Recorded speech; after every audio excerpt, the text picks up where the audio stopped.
부동산 투자는 인플레이션을 이겨내는 최고의 투자처 중에 하나입니다. 자체적으로 가격이 상승을 하고요. 렌트를 주었을 경우에는 렌트비도 상승을 하고 있습니다. 인플레이션이 강해질수록 전체 부채의 규모가 줄기 때문에 이런 세 가지 이유를 들어서 부동산은 인플레이션을 이겨내는 최고의 투자처라고 볼 수가 있습니다. 그리고 캐나다 주택공사에서 나온 최신 리포트, 오늘 리포트도 한번 보도록 하겠습니다. 안녕하세요, 캐부자입니다. 시청하시기 전에 구독하기, 좋아요 부탁드립니다. 네, 오늘은 흥미로운 기사와 왜 부동산이 인플레이션을 이겨내는 최고의 투자처인지를 한번 설명을 해보려고 합니다. 그동안 몇 가지 말씀을 드렸었는데 좋은 기사를 찾았어요. 포브스에서 나온 기사인데 여기 데니 린 로빈슨이라는 분이 만든 기사입니다. 원 제목은 How to Fight Inflation Through Real Estate Investing입니다. 부동산 투자를 통해서 인플레이션 어떻게 싸울까라는 이야기인데요. 한번 기사를 한번 보도록 할게요. 2019년에 만든 기사입니다. 사실 이 기사가 2020년에 만들었으면 얘기가 더 좀 극적이었을 텐데 어쨌든 보도록 할게요. 인플레이션은 재화의 가격이 오르는 겁니다. 이 얘기는 우리가 더 할 필요 없으니까 넘어가도록 하고요. 자, 예를 들어서 1995년에 1000달러였던 게 지금은 2019년에 따져보면 이게 1650불에서 1700달러 한다고 합니다. 24년 동안 인플레가 65%가 오른 거예요. 굉장히 테러블한 사운드 아니냐라고 얘기를 했어요. 실제로 계산 한번 해볼게요. 자, 계산해보니까 2020년은 2022년에 지금 인플레가 엄청 거세지 않습니까? 1995년도에 1000달러였던 게 지금은 캐네디언 달러로 보면은 1739불이 필요하다고 합니다. 정말 인플레이션이 어마어마하게 일어났죠.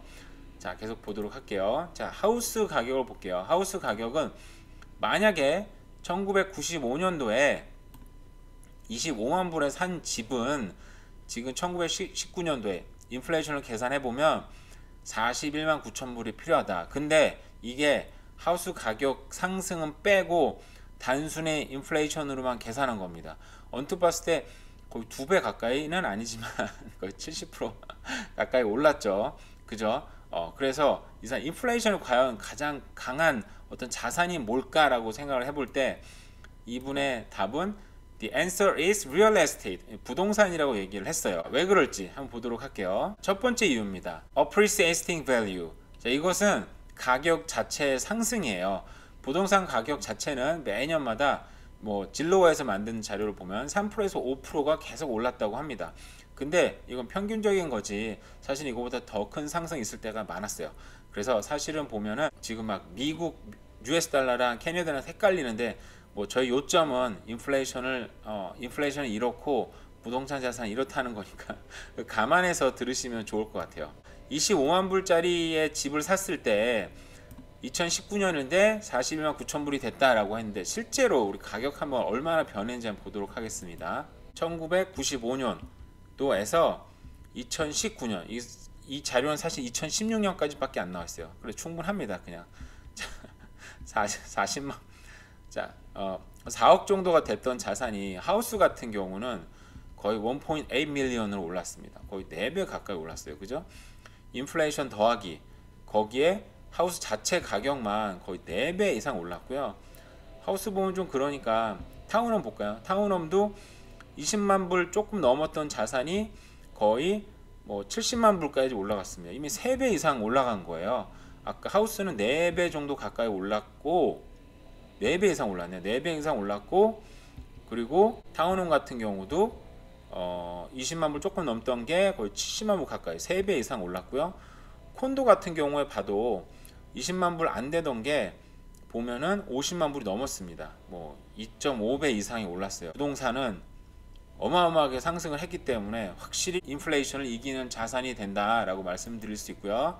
또 다른 부분은 increasing income입니다. 렌트가 오르기도 하고 그리고 자기 인컴도 올랐겠지만 그리고 렌트를 줬을 경우에는 렌트 가격도 어마어마하게 올랐습니다. 이거 제 자료는 찾아놓지 않았지만 그동안 계속 얘기 나오는 게 렌트가 작년에 비해서 막 20% 오르고 30% 오른 지역도 있고 사실 그 전에 비해서는 어마어마하게 올랐죠. 사실은 저도 생각해 봤을 때 저 옛날에 여기서 유학을 잠깐 했습니다. 방 3개짜리 렌트가 1000불이 안 됐었는데 지금 이게 3000불 가까이 되잖아요. 그러니까 렌트 자체도 어마어마하게 오르고 있다라는 거. 두 가지 면에서 부동산은 확실히 인플레이션을 이기는 자산이 될 수 있다라고 말씀을 드릴 수 있고요. 자, 세 번째입니다. 자, 아까는 appreciating이었는데 이번엔 depreciating debt. 그러니까 debt가 줄어든다는 겁니다. 제가 말씀 여러 번 드렸다시피 인플레이션이 막 생기면 이 돈 가치 하락이 일어나는데 돈 가치 하락은 곧 빚도 그 자체적으로 가치가 그 크기 자체가 하락이 됩니다. 제가 얼마 전에 보여드렸던 건데 다시 한번 보여드릴게요. 우리가 아까 봤었던 도표입니다. 자, 우리가 50만 불을 만약에 1955년도에 빚을 졌다고 해봐요. 빚을 져서 샀다고 칩시다. 그럼 칼큘레이트 해보면 자, 이 인플레이션 자체가 거의 지금 86만 9천 불, 87만 불 가까이, 그럼 거의 3억 7천 가까이, 뭐 반띵하면 라운드업 하면 거의 4억 가까이 붙은 돈입니다. 대단하죠. 근데 이거 연도 너무 신경 쓰지 마시고요. 제가 한번 이거를 그냥 인플레가 어느 정도 일어났는지를 계산해 보면은, 자, 5억 가까이 졌던 빚이 1995년도에, 연도 신경 쓰지 마시고요. 그게 그냥 그 빚으로 가만히만 놔둬도 거의 얼마나 됩니까? 42%가 줍니다. 그럼 28만 7천 불이 그 빚 자체가 줄어드는 거예요. 그러니까 우리가 보면은 이 하우스는 물가에 싸워서 이기기도 하지만 빚투 자체가 줄어들기도 하고 또 가격 자체도 올랐고, 그래서 이런 세 가지 면으로 봤을 때 하우스는 좀 인플레에 정말 강한 자산이 될 수 있다라고 볼 수가 있겠습니다. 네, 그래서 사실은 제가 이런 얘기 드릴 때 좀 미안한 마음이 있는 게, 너무 집 갖고 온 분들은 너무 편중해서 얘기하는 게 아닐까. 근데 사실은 제가 이제 얘기하는 건 집이 없으신 분들도 이걸 보시고 좀 좋은 자극을 받고 집이 없다고 막 제가 이거 막 집이 있다고 자랑을 하거나 집이 없다고 막 놀리거나 어떤 무념을 주는 그런 의도가 아닙니다. 그런 의도는 전혀 없고, 이런 걸 혹시 보시면 정말 하루 빨리라도 자산을 갖고 싶다라는 그런 열망을, 그런 좋은 꿈을 꿀 수 있게 제가 소망을 하는 거니까 너무 좀 기분 나빠하지 않으시길 좀 바라고요. 그리고 또 한국 기사예요. 한국 기사를 보면 여기도 인플레를 이기는 10가지 투자 방법이라고 했습니다. 뭐 다른 방법은 제가 잘 몰라요. 잘 모르지만 여기도 똑같은 얘기를 했습니다. 사실은 자, 인플레이션을 이기는 가장 좋은 방법은 부동산 같은 실물 자산을 보유하는 것이다. 자, 오랫동안 주택 가격 상승률은 생계비 상승률을 앞섰다. 그죠? 인플레이션이란 가격이 오르는 거예요. 그죠? 그러다 보니까 여기도 주택 구매가 가장 좋은 방법이라고 합니다. 그리고 또 다른 부분은 주택담보대출. 자, 인플레이션 때 부채도 자산이다. 물가가 빠르게 오르면 화폐 가치가 떨어지는 것이 인플레이션이므로 부채가 있으면 부채의 실질 가치가 줄어들어 돈을 버는 효과가 생긴다. 현찰이 녹듯이 우리 실시간으로 지금 우리의 부채도 모기지도 녹고 있습니다. 이렇게 생각하면 기분이 좋죠.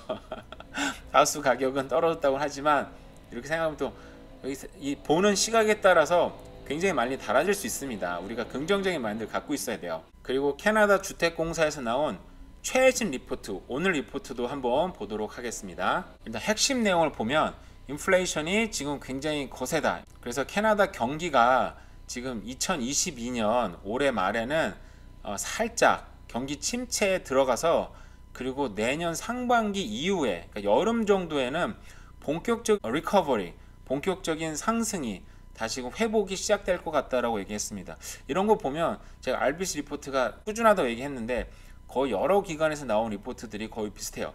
지금부터 경기 침체가 어느 정도 시작이 되다가 내년 봄이나 내년 여름쯤부터는 경기 회복이 시작될 것 같다라고 얘기를 하고 있습니다. 주택 가격은 올해 초에 피크를 찍은 이후에 전체적으로 15% 정도가 내년 상반기까지는 떨어질 것 같고, 그러니까 작년에 비해 15%가 아니고요, 피크 때에 비해서 전체 평균 가격이에요. 근데 사실은 피크 때 따지면 15%, 10% 떨어진 데가 이미 사실 많거든요. 그러면은 지금부터 내년 상반기까지는 어느 정도 떨어지긴 하겠지만 지금 금매로 나오는 가격들은 굉장히 좋은 가격이다. 그 가격이 다시 안 나올 수 있다라고 생각을 해볼 수도 있어요. 물론 이건 전망입니다. 집집마다 달라요. 왜냐면 집이라는 거는, 집 가격은 정말 특이한 게 뭐냐면, 만약에 뭐 어떤 가격이 15% 떨어졌다 그러면 그 물건은 모두가 15% 떨어진 가격이잖아요. 그리고 월마트를 가면 다 15% 떨어진 가격에 살 수 있어야 되는데, 집 가격은 집주인들이 그 가격에 안 내놓으면 그만이에요. 문 똑똑 두드려서 15% 떨어진 가격에 살 수 있나요? 말이 안 되는 얘기인 거죠, 그죠?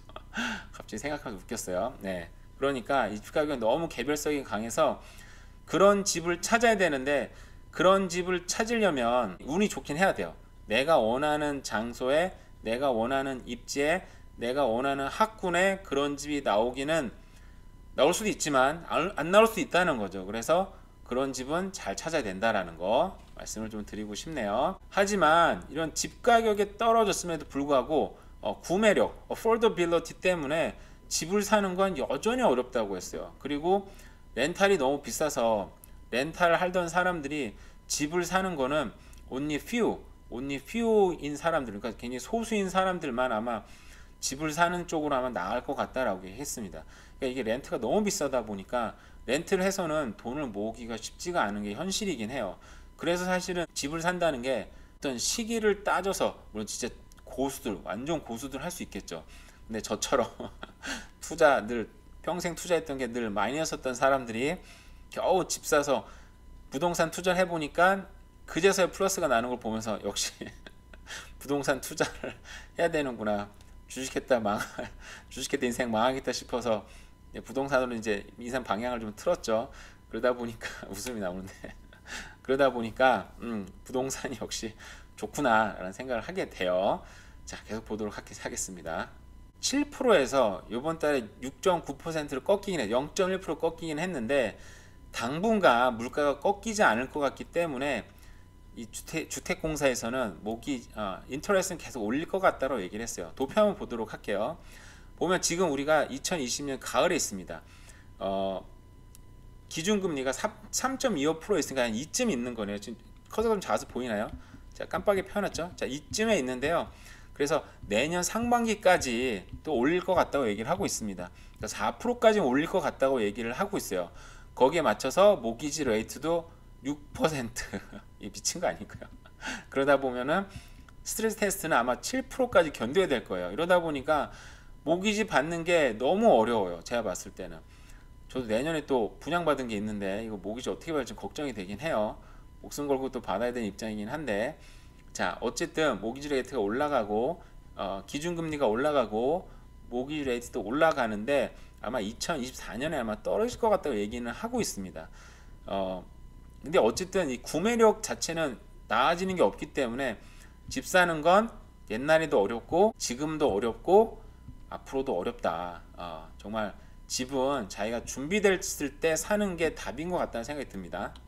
주택가격 전체적인 전망은 내년 상반기 지나서는 그때까지 계속 하락이 일어나다가 이제 그때부터 다시 반등이 시작될 것 같다라는 게 주택공사의 전망이고요. 이런 전망은 사실 뭐 주택공사뿐만 아니라 RBC, TD뱅크 여러 기관에서 지금 거의 동일하게 전망을 하고 있어요. 그래서 아마 이 기간 내년 상반기까지, 여름 전까지는 아마 좀 고난의 시간이 우리가 있을 것 같다라고 얘기를 하는 겁니다. 인구 전망입니다. 인구는 팬데믹이 시작됐을 때 인구가 좀 줄었죠. 근데 그 뒤로 인구 자체가 지금 굉장히 급속하게 늘고 있어요. 이민자 굉장히 많이 받아들였잖아요. 그래서 주택공사에서는 2022년에서 2024년까지는 지금 파퓰레이션이 증가가 되는데 67만 1000가구가 하우스홀드가 더 늘어날 거라고 예상을 했습니다. 그러니까 가구 수예요. 이 명수가 아니고요. 67만 1000가구면 우리 가구 수가 뭐 1인 가구도 있고 2인 가구도 있고 뭐 있긴 한데, 우리가 이민자들이 들어오는 거라고 봤을 때 대부분 3명 정도라고 계산을 해보면 평균적으로 그 정도 나오지 않을까요? 생각을 해봤을 때 그럼 거의 뭐 200만 가까이 느는 겁니다.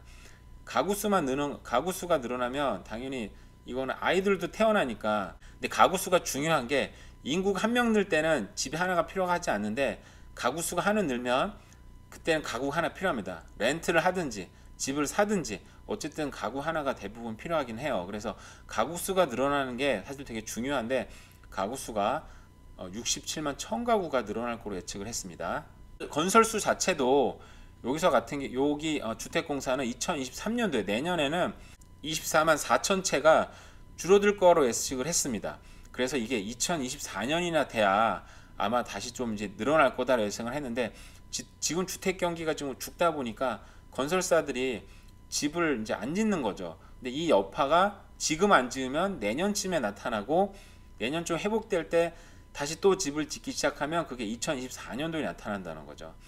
자, 어쨌든 우리가 아는 거랑 뭐 크게 다르진 않습니다. 주택공사에서 예측하기를 결국은 지금부터 경기 침체는 조금씩 시작이 돼서 내년에는 좀 더 심해질 거고, 하지만 내년 1분기 이후에, 그러니까 2분기, 그러니까 뭐 내년 여름쯤 되겠죠. 그때부터 본격적인 상승이 일어날 테고, 집값도 그때 같이 하락하다가 올라갈 거다라고 예측을 하고 있습니다. 우리가 알고 있는 예측이랑 크게 다르지는 않은 것 같아요. 자, 그러면 우리가 아까 처음에 봤었던 인플레이션이 강한 자산, 자가주택에 거주하시는 분들은 크게 다른 선택이 없지만, 우리가 굉장히 강한 하우스는 역사가 증명했듯이 주택가격 우상향을 하고 있고, 시간이 지날수록 우리가 렌트를 줄 수도 있는 부분이도 있고요. 그리고 우리 부채도 줄어들기 때문에 우리는 자가주택 하시는 분들은 그냥 마음 편하게 사시면 된다, 그런 말씀을 좀 드리고 싶어요. 오늘 여러 가지 살펴봤는데요. 오늘 지금 비가 내린다고 합니다. 24시간 내로 비가 온다 예보가 되는데 지금 굉장히 가뭄이 많이 졌잖아요. 비가 꼭 필요한 것 같습니다. 네, 오늘도 좋은 하루 보내시고요. 네, 감사합니다.